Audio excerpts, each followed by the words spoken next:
Nang di natuwa ang may likha, babaeng may toyo ang ginawa.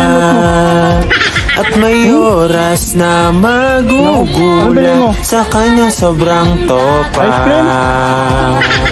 At pag hindi ka nagsorry, magbabago siya ng ugali.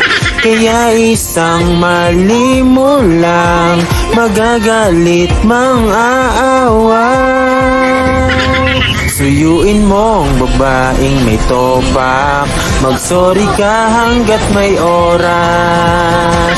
Isipin mo, hanapin mo, kasalanang ginawa kung ayaw mong ikay matodas. Okay.